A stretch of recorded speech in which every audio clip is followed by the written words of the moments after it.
जीवन के विश्वविद्यालय में जब हम लोग प्रवेश करते हैं तो अनेक प्रकार के संघर्ष, उतार चढ़ाव, सुख दुख, मान अपमान, संयोग वियोग, लाभ हानि, इन द्वंद्वों का सामना करते हुए जीवन को आगे बढ़ाते हैं। और ऐसे में पता लगता है कि जिस व्यक्ति की आत्मिक शक्ति प्रबल होती है, जिसका बौद्धिक बल सुदृढ़ होता है, जिस व्यक्ति का मन अधिक संतुलित होता है, जो उसका हृदय अनंत प्रेम से, दया से, करुणा से, सहानुभूति और उदारता से भरा हुआ होता है, जिसके प्राणों में अद्भुत बल होता है, और जो व्यक्ति अपने आप को जीवन के संघर्षों के बीच जीने के लिए, जूझने के लिए सक्षम बनाता रहता है, ऐसा व्यक्ति साधारण नहीं होता। वह शक्तिशाली होकर आदर्श जीवन जीते हुए दूसरों के लिए भी प्रेरक व्यक्तित्व बन जाता है। इस चीज को कहा जाता है कि किसी व्यक्ति के जीवन में एक आध्यात्मिक जागृति आई और उसने धीरे धीरे अपने आप को सीढ़ी दर सीढ़ी, सोपान से सोपान तक उच्च शिखरों पर ले जाने के लिए प्रयास किया। यह अवसर आता है जब किसी के भी जीवन में गुरु का प्रवेश होता है। गुरु का प्रवेश हो जाने का मतलब हो जाता है कि जब आप अनुशासित होते हैं, आपका समय का उपयोग शुरू होता है, आप प्राप्त को पर्याप्त मानते हुए आनंदपूर्वक जीवन जीने लगते हैं। आगे बढ़ने का जोश और लक्ष्य की ओर बढ़ते हुए आपके कदम वो निरंतर उत्साह वाले होते हैं।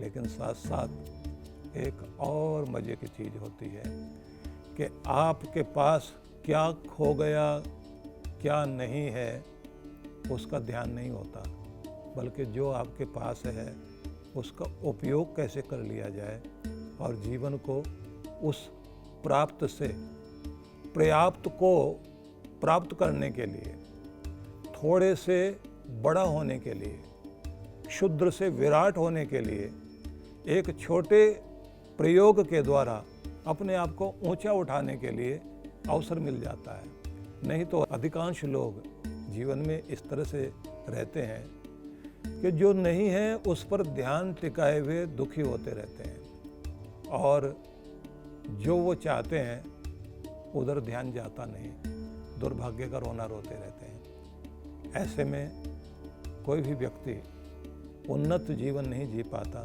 तो आवश्यकता पड़ती है गुरु का जीवन में प्रवेश हो। तो ये समझ लीजिए जीवन में एक वसंत के उद्भव का अवसर है। और ऐसे में कोई भी व्यक्ति यदि दीक्षा लेता है, विद्यार्थी बने, श्रोता बने, भक्त बने, और दीक्षा लेकर के उस तरह से दीक्षित हो जाए कि अब जीवन को व्यवस्थित बनाना, अनुशासित बनाना है, अब हमें नाप तोल कर मर्यादा पूर्वक जीवन के उच्च लक्ष्य तक पहुंचने के लिए अपनी पूरी ऊर्जा लगा देनी है। जो इस प्रकार से चलने लगता है वह छोटे सी जीवन की अवधि में उस ऊंचाई को प्राप्त कर लेता है कि दूसरों के लिए उदाहरण बन जाता है, दूसरों के लिए आदर्श बन जाता है। इसलिए कहा जाता है कि गुरु है तो जीवन शुरू है। किसी के सिर पर माँ बाप की छाया हो तो एक बहुत बड़ी बात होती है, लेकिन गुरु ही नहीं है तो फिर बिना पतवार की नौका है, लहरों के साथ चल तो रही है पर कहीं पहुंचने वाली नहीं है। न जाने कहाँ अटक जाए, कहाँ जाके उलट जाए, कहाँ जाकर खो जाए। निर्देशन चाहिए, गुरु का साथ चाहिए। तो इसलिए दीक्षा भी आवश्यक है, दीक्षित होना, और दीक्षित होने के बाद नियमबद्ध तरीके से जीवन को चलाना, ये बहुत ही आवश्यक है। तो गुरु मंत्र भी चाहिए, गुरु भी चाहिए। यह जीवन का वसंत है।